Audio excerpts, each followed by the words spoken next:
কি আজ একে একে শতবারই করেছি যজ্ঞের আয়োজন, উদ্দেশ্যে যজ্ঞের আয়োজন করে প্রতিবারের মতো হয়েছে বিফল। আবার পুনরায় আমি যজ্ঞের আয়োজন করেছি। একই দেখি একই একই ৩৩ কোটি দেবতা সকলেই আমার যজ্ঞ গণ্ডকারে এসেছে দণ্ডায়মান হয়ে, কিন্তু আমি যার হস্তে তুলে দেবো আমার মূল আধার তাকে তো দেখতে পাচ্ছি না। তবে সে কি আমার নিমন্ত্রণ গ্রহণ করেনি। দাদা এই মুহূর্তে আমি আর আমার পোড়া মুখ রাখবো না। ওই যে দেখা যায় ওদের নীল যমুনা, ওই যমুনার আবার এই প্যান্টটি বিসর্জন দেব। মানব জীবনে অমূল্য রতন কেন আখালে দেবে বিসর্জন? দেবগণ আজ বলতে পারো প্রতিবারই করেছে যজ্ঞের আয়োজন মোর পুত্রের সেই যজ্ঞের জন্য, প্রতিবারের জন্য আমি বিফল হয়েছি। আজ পুনরাবৃত্তিতে আবার যজ্ঞের করেছে আয়োজন। ৩৩ কোটি দেবতা আমার যজ্ঞ কোণঠাকারী দণ্ডায়মান হয়েছে, কিন্তু আমি যার হস্তে মূল আধার তুলে দিতে চাই তিনি যে এখনো আমার যজ্ঞ কোণঠাকারী আহ্বান হয়নি, তাই আমি আমার প্রাণ বিসর্জন দিতে যাচ্ছিলাম। তবেই যজ্ঞের আয়োজন করেছ। ও গো পিতা, আপনি এসেছেন আর আমি না এসে থাকতে পারি না। আজ তুমি পুত্রশ্রী যজ্ঞের আয়োজন করেছ। আচ্ছা বলতে পারো রাজন, তোমার এই যজ্ঞের পূর্ণ আহুতি কে দেবে? আজ যে তোমাকে আনায়ন করেছি আমার এই যজ্ঞাগারের মূল আধার আমি তোমার হস্তে তুলে দেব। আজ তুমি এই যজ্ঞের পূর্ণ আহুতি দিয়ে আমার মনোবাঞ্ছা পূর্ণ করবে পিতা। রাজন, তোমার আশা সম্পূর্ণ থাকবে না। বেশ নৌস বেশ, এই মুহূর্তে তুমি আসন প্রস্তুত করো। তোমার যজ্ঞে আমি দেব পূর্ণ আহুতি।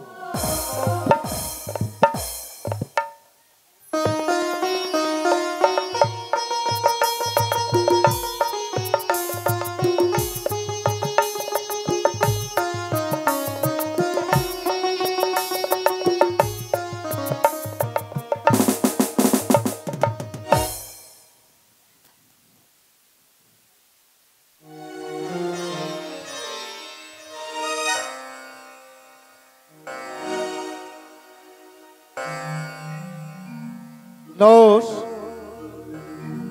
এই ধরো গঙ্গা বারে বলো ওম স্বস্তি, ওম স্বস্তি, ওম স্বস্তি।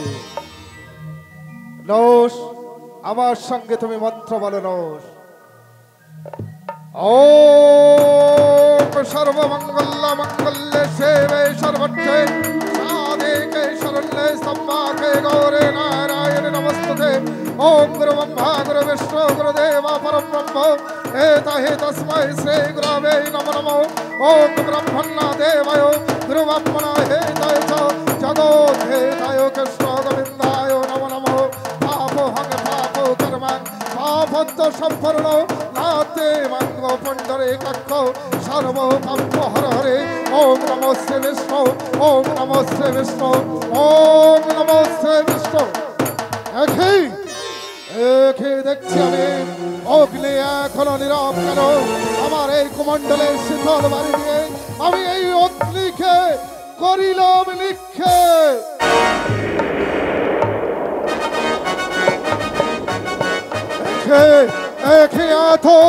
এত ধোঁয়া হচ্ছে কেন? একই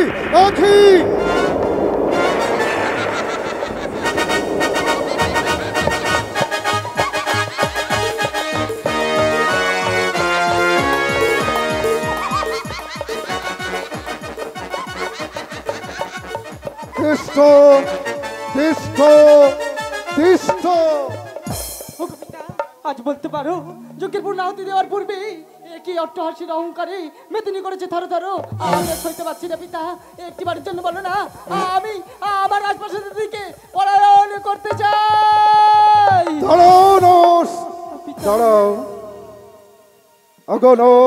ব্রহ্মদেব এই পুত্রশ্রী যজ্ঞের আয়োজন করেছ, আমি আয়োজন এই যজ্ঞ তোমার ব্যর্থ হবে না নর। ওই তাকে দেখো রাজা নর, যজ্ঞাকারে পড়ে আছে যজ্ঞার চরু। ওই চরু তুমি সযত্নে নিয়ে চলে যাও, তোমার গৃহে গিয়ে তোমার রানীকে ভক্ষণ করতে বলবে, তা হতে হবে এক পুত্রের জন্ম। সরোষ সেই পুত্র সন্তান যেদিন ধরাধামে জন্মগ্রহণ করবে, তার নাম দিও তুমি নৌষপুত্র যযাতি। পিতা, তোমার আদেশ মসজিদে ধার্য, আমি চললাম আমার রাজপ্রাসাদ অন্তঃপুরের মাঝে।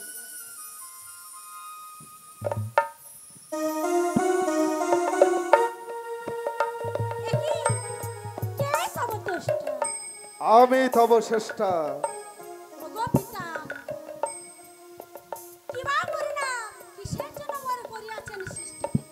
শোনো মাতা, নৌসের যজ্ঞাকারে তোমার জন্ম হয়েছে ওই ধমানল হতে, তাই তোমার নাম দিলাম আমি ধমাবতী মা।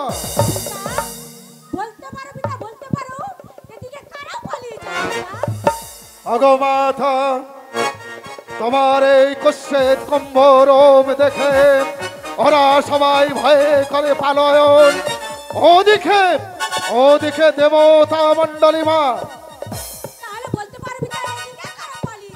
ওদিকে রাজন্য বর্গ, এদিকে মনির ঋষিগণ সবাই।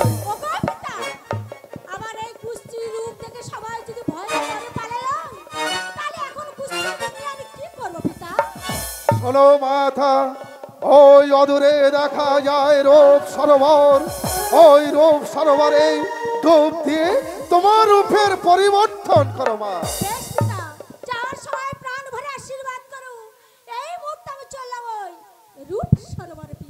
তাই যাও মা, তাই যাও।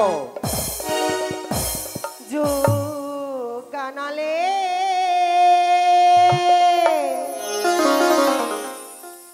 ও পিতা জন্ম হলো,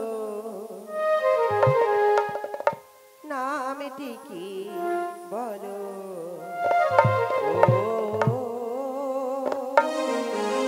নামটি কি বলো।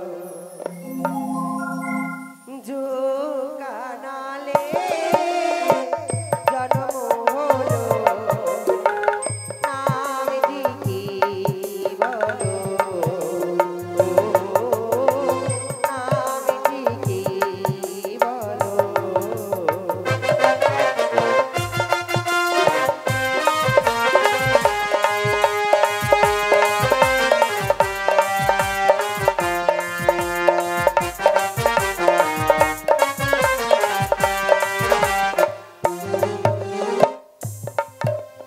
ধূমাবতী নামটি দিলে যোগের অপরাধে।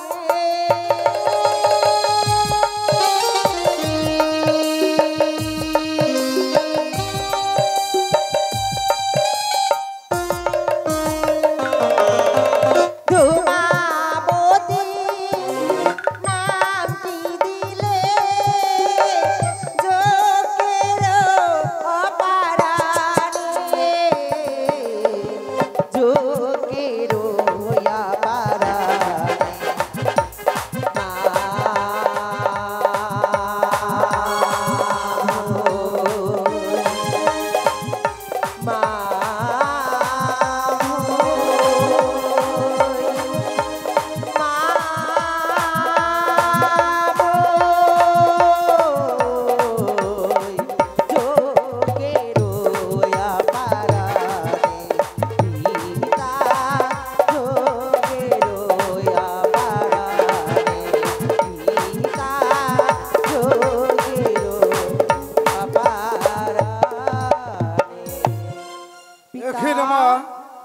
একই দেখছি তোর ভুবন মাইলি রূপ, আজ ওই রূপ সরোবর হতে ডুব দিয়েছে। আমার মায়ের কি অপূর্ব রূপ, ওরে মা আমার। ওগো পিতা, পূর্ব জন্মে নামে দিয়েছিলে মোরে ধূমাবতী, তাই তো রূপ সাগরে পাটিতে রূপের পরিবর্তনে লাগি নতুন রূপে নিয়ে আসি তব সকাশে। বলো পিতা বলো কিবা মোর নাম হবে এই নতুন রূপে। ওরে মামার, প্রথম তোর ধমানল হতে জন্ম হয়েছিল, তাই তোর নাম দিয়েছিলাম ধমাবতী। আজ রূপ সরোবর হতে রূপ সাগরে স্নান করে এসে তোর রূপের পরিবর্তন হয়েছে। আমার এই কুমণ্ডলের শীতল বাড়ি তোর অঙ্গে ছিটিয়ে দিলে আজ থেকে তোর নাম দিলাম দেবী শীতলা। ওগো পিতা, এ কি বললে পিতা? আমার নামে দেবী শীতলা, কিন্তু যে হয় দেবী তার যে হয় শক্তির প্রয়োজন। তবে বলতে পারো পিতা, কোথায় আমার শক্তি পিতা? ওরে মামার, ষষ্ঠী দানিব আমি, ওই তাকে দেখ মা, এই যজ্ঞাকারে বারবার 64 বেদ উচ্চারণ করে হয়েছে 64 ব্যাধি ব্যাধি বসন্তের জন্ম।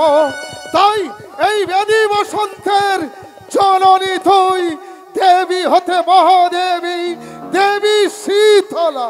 ওগো পিতা, আজ থেকে আমি শুধু দেবী শীতলা নই, আজ থেকে রোগ বসন্তের জননী দেবী শীতলা, 64 বসন্ত জননী দেবী শীতলা। তবে বলতে পারো পিতা, বলতে পারো প্রত্যেক দেব দেবীরা আছে নিজ দাস দাসী, কেবল আমার নেই কোনো দাস। তাই তো দাস রূপে পুত্রের করো গো সৃজন। দেখে বলছিস মা, তুই আমার কন্যা, আমি তোর পিতা, আমি কেমন করে তোকে পুত্র সন্তান দেব মা? আমি পারবো না তোর পুত্র দিতে মা। পিতা গো, মাতৃত্ব জাগার স্বাদ হইয়াছে আমার অন্তরে, যদি না দাও পুত্র কেমন করে কে করবে আমার নিত্য পূজা, কে করবে আমায় রক্ষা? বলো না পিতা। ওরে মা আমার, আমি তো তোর পুত্র দিতে পারবো না। ওই তাকে দেখবো কৈলাসপতি ভাগর ভোলা, ওই কৈলাসে ধ্যান ভঙ্গ হয়ে আছে। ওই কৈলাসে গিয়ে ওই কৈলাসপতি ভাগর ভোলার ধ্যান ভঙ্গ করে তুই চেনে তোর মনোমত সন্তান। কিন্তু ওগো পিতা, বলতে পারো আজ 64 ব্যাধি বসন্তে জননী করলে তুমি আমাকে, ওই 64 ব্যাধি বসন্তে যারা সহ্য করতে দিলে না পারে কোনো মানুষের মানো, মা বৈশ্বরে যদি বলে ওগো মা তোমার এই রোগের জ্বালা সহ্য হয় না মামা প্রাণে, কেমন করে তাদের জ্বালা আমি করিব নিবারণ পিতা?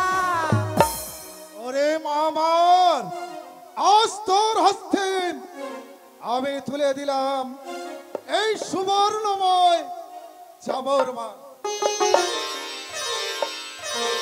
এই চামড়ে নিয়ে আমি কি করব পিতা? এই চামর নিয়ে তুই কি করবি জানিস মা? বলো না পিতা। এই 64 ব্যাধি বসন্ত তুই যখন ওই মানব রঙ্গে ছড়িয়ে দিবি, সবাই জ্বালা না সহ্য করতে পেরে তোর চরণে মা মা বলে ভক্তির দেবে পুষ্পাঞ্জলি, তখন এই সুবর্ণময় চামর তাদের অঙ্গে মুলায়ন করে দিবি।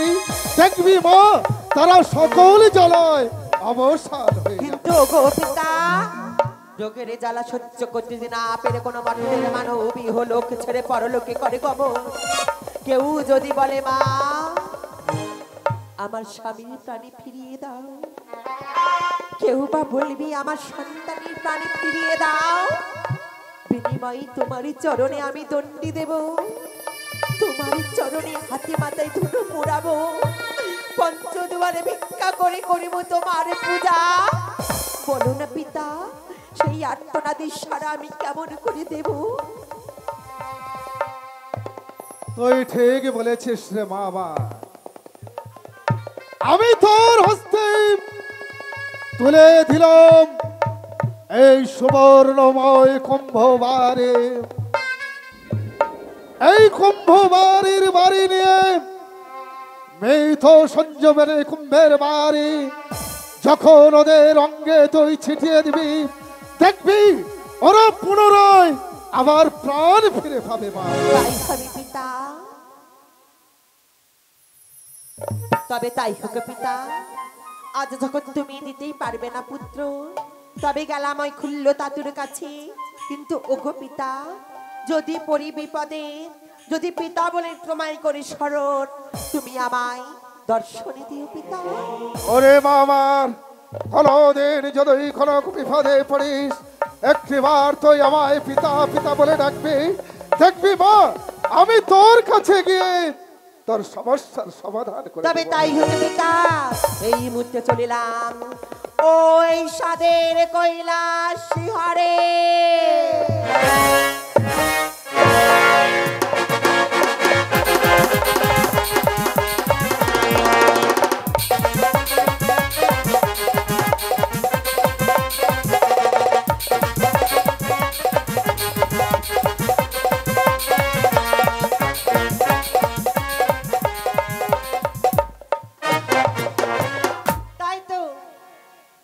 আসিয়াছি কৈলাসী হরে, কিন্তু ভাঙর ভোলা যে ধ্যান মগে না, যেমন করেই হোক ভাঙর ভোলা ধ্যান আমায় ভঙ্গ করতেই হবে।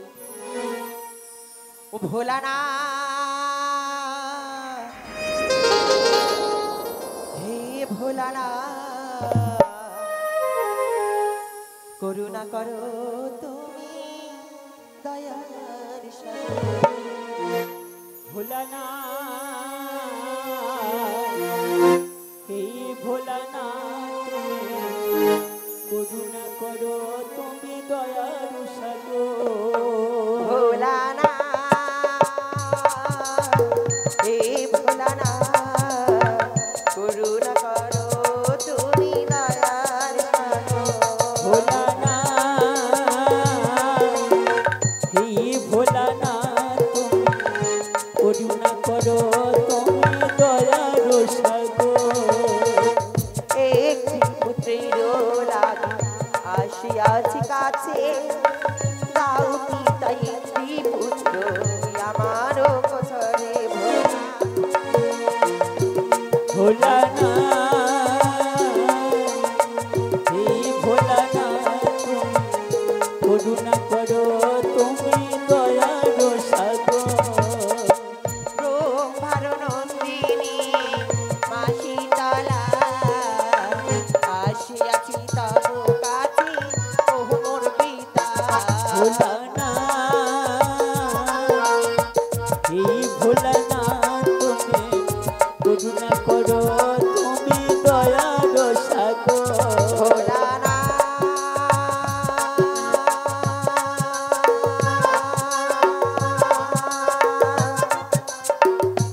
ভোলা না,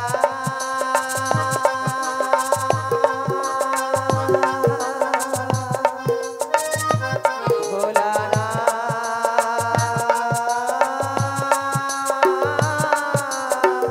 হে ভোলা না। ভোলানা হে ভোলানা, তুমি করুণা করো তুমি দয়ার সাগর। জীবন মরণি চাই না যে কিছু, করুণা করো তুমি দয়ার সাগর।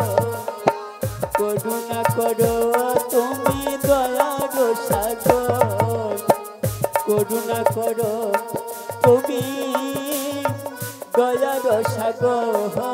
ওম দেব মহাদেব মহাযোগী মহেশ্বর, সর্ব পাপরং দেব মকরায় নমো নমঃ। ওম নমঃ শিবায়, ওম নমঃ শিবায়, ওম নমঃ শিবায়। এখে কে তুমি, কে তুমি মা ধ্যান মোর করিলে ভঙ্গ? ব্রহ্মার নন্দিনী আমি, নাম মোর বসন্ত জননী দেবী শীতলা। ও ব্রহ্মার নন্দিনী বসন্ত জননী, নাম তোমার দেবী শীতলা। সত্য পিতা, কেন এসেছো মা আমার নিকটে? ও গো পিতা, আজ এসেছি তোমার কাছে একটি পুত্রের লাগি। দাও না পিতা, একটি পুত্র তুমি আমারই কোলে। একই বলছো মা শীতলা, আমি তোমায় পুত্র দেব? না না, আমি পুত্র দিতে পারবো না মা। অন্য কোনো বর তুমি প্রার্থনা করো, সেই বর আমি তোমাকে দেব, বিনিময় আমি তোমায় পুত্র দিতে পারবো না ওগো মা। পিতা, মা হবার সাথে জাগিয়েছে আমারই অন্তরে। দাও না পিতা একটি পুত্র তুমি আমারই কুছরে, যে ডাকবে কিনাই আমাকে মা মা বলে। দেখে এই শীতলার কথা শুনে আমার এমন হচ্ছে কেন? না না, এই দেবাদিদেব ভোলানাথের কাছে কোনদিন কেউ এসে খালি হাতে ফিরে যায়নি। পিতা, 16 মাস এই তলা, বলো পিতা। তুমি এখন যাও মা, যত সময় পাইবে তব পুত্র। তবই আজ্ঞা শিরোধার্য ভোলানা, হে ভোলানা, করুণা করো তুমি দয়ার সাগর। ভোলানা, এই ভোলানা তুমি করুণা করো